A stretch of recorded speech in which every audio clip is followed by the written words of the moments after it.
We are ready for Chapter 2 of the Lemonade War. And friends, if you remember from what I shared in Chapter 1, the author, Jacqueline Davies, she provides an economic term that the chapter is also given that title. So Chapter 2 is called Breakup, and that's the economic term. And breakup means the dissolution of a unit or an organization or a group of organizations. The Justice Department sometimes forces the breakup of a large corporation into several smaller ones. And breakup is a noun. Okay, so here's Chapter 2. If you'll remember at the end of Chapter 1, right now, make a prediction inside your own head. How was Evan feeling towards his sister Jessie? Do you have any ideas as to why he was feeling that from anything that was read in Chapter 1?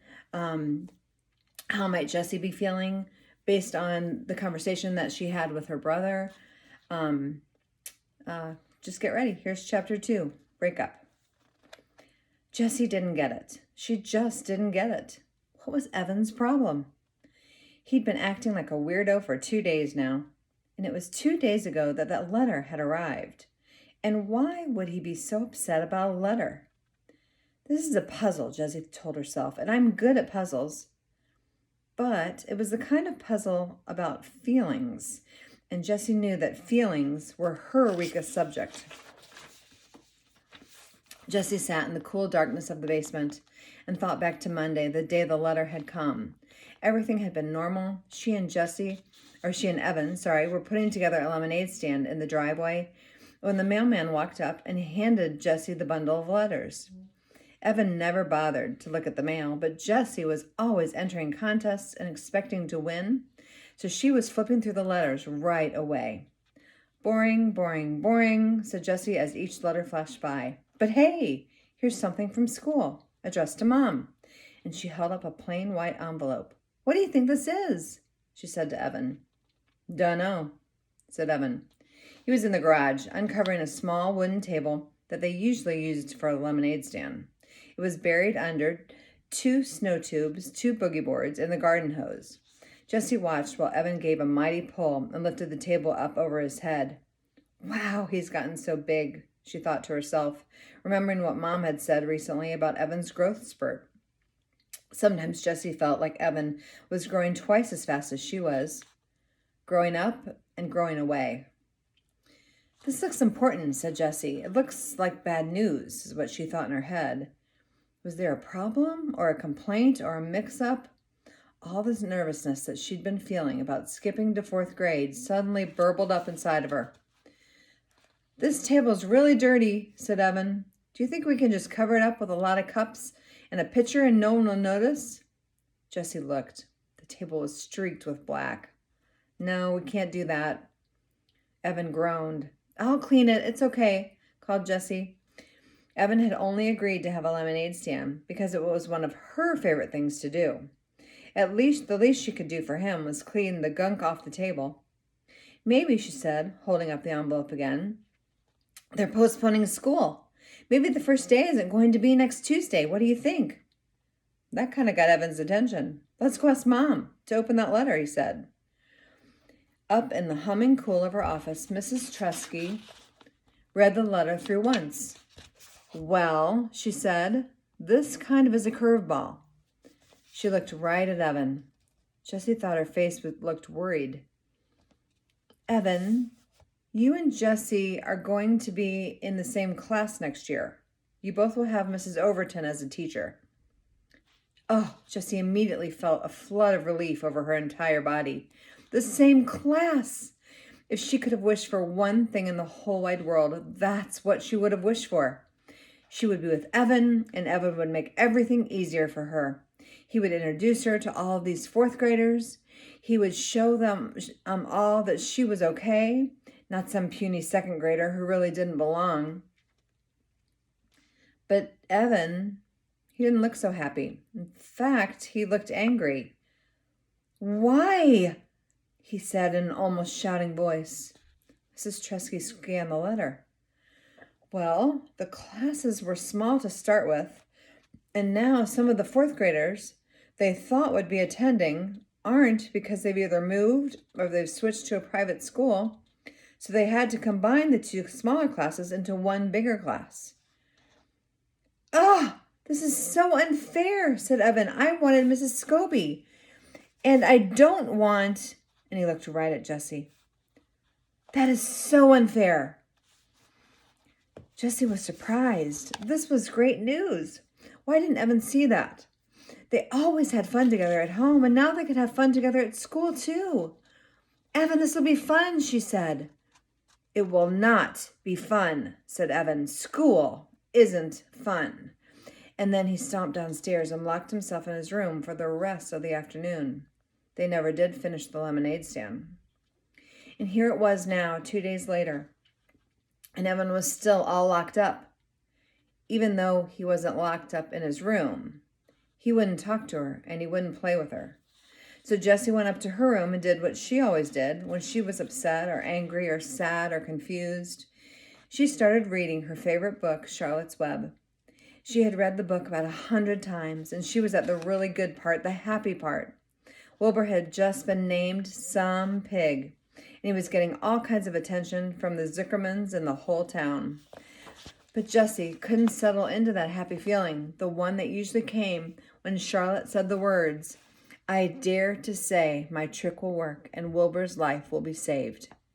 Friends, if you haven't read the book Charlotte's Web, that is another fantastic book to read. Continuing. Instead, Jessie kept noticing an unhappy feeling, tip-tap-tapping on her shoulder. And it wasn't the unhappy feeling that came from knowing Charlotte was going to die on page 171 of her book. The feeling was Evan. She couldn't stop thinking about what he had said. Jessie could only remember one other time that Evan had said the words, "I hate you," to her. Grandma had been over, and Evan needed help with his math homework. He had that frustrated, screwed-up mouth look that sometimes he got when he was doing math or spelling or writing reports. Mom called this look the "he's gonna blow" look. But Grandma couldn't help him because it was all Greek to her. That means she didn't understand it. So Jessie had shown him how to do each problem. Well, she'd sort of jumped in and done the problems for him. That wasn't helping, was it? Grandma had called her a girl genius, but Evan had ripped his paper in half and run up the stairs, shouting, "I hate you," just before slamming his door. And that was last year. Jessie rested the book on her stomach and stared at the ceiling. Oh, people were confusing. She'd rather do 100 math problems than try to figure out someone else's mixed up feelings any day of the week. That's why she and Evan got along so well. He'd just tell her straight out, "I'm mad at you because you ate the last Rice Krispie treat."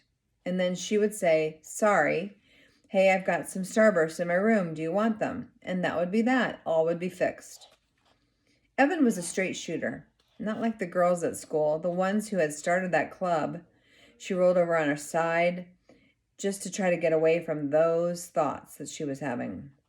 Across the room against the opposite wall, she noticed three pieces of foam core that her mom had bought for Jessie's Labor Day project. Every year, the Rotary Club sponsored a competition for kids to see who could come up with the best display related to the holiday. This is the first year Jessie was old enough to participate in the contest, and she had begged her mom to buy the foam core and the gel pens and fluorescent paper and special stickers for the display. She was determined to win the prize money, $100, but she hadn't been able to come up with a single idea that seemed good enough to win. So here it was, just 5 days before the competition, and the foam core was still there, sitting completely blank. Jessie reached for her book. She didn't want to think about those girls at school, and she didn't want to think about the competition, so she just began reading again. Wilbur and Charlotte were at the fair, and Charlotte was beginning to show her age. Jessie read the words that Wilbur said to his best friend. "I'm awfully sorry to hear that you're feeling poorly, Charlotte. Perhaps if you spin a web and you catch a couple of flies, you'll feel better." Well, the second part really didn't apply at all. Jessie imagined herself saying the first line, "I'm awfully sorry to hear that you're feeling poorly, Evan." It sounded right. At least it would show him that she cared. And Jessie knew that that was important when someone was feeling upset. She decided to go downstairs and give it a try. She would just do anything to get Evan back to the way he was feeling before the letter. Jessie looked into the kitchen and the backyard. No Evan. She was halfway down the steps to the basement when she heard the noise coming from the garage. She opened the door and felt the full heat of the day on her skin. It was like a giant had just blown his hot, sticky breath on her. In the garage, she found Evan with Scott Spencer. That's weird, she thought. Evan doesn't really like Scott Spencer.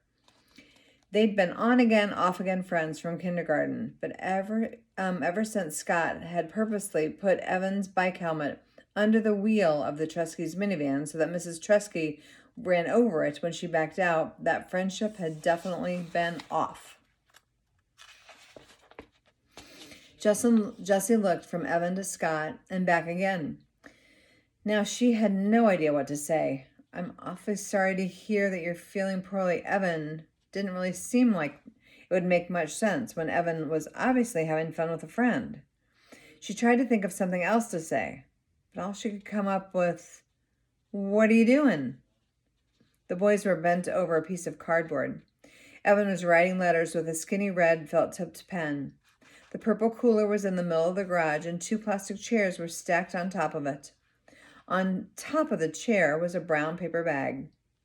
"Nothing," said Evan, not looking up. Jessie walked over to the boys and peered over Evan's shoulder and saw this.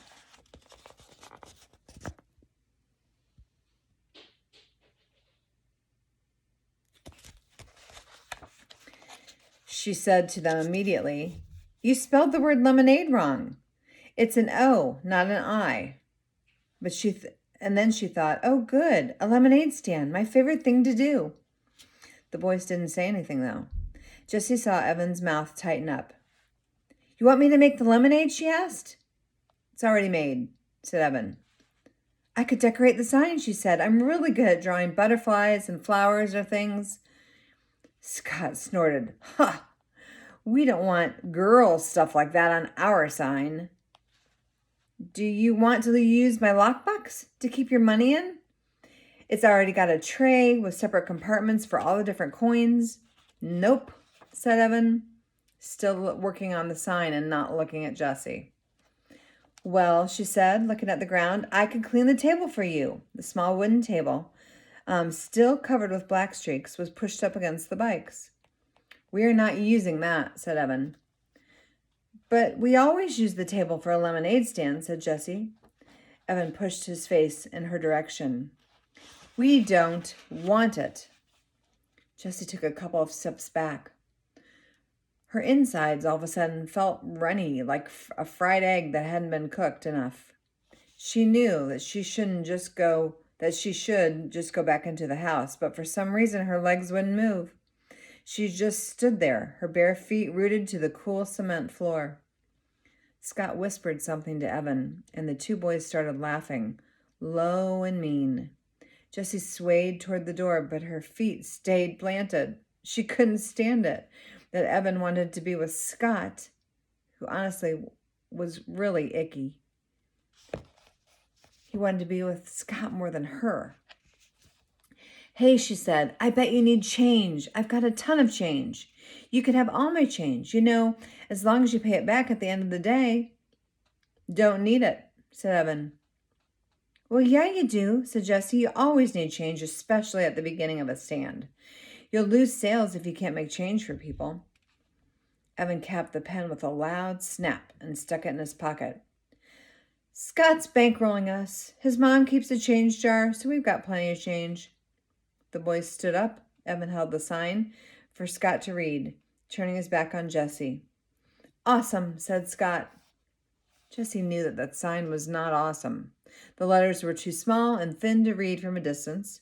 Evan should have used the fat marker instead of the skinny felt-tipped pen. Everybody knew that. There weren't any pretty decorations to catch people's attention, and that word lemonade was spelled wrong. Why wouldn't Evan take a little help from her? She just wanted to help.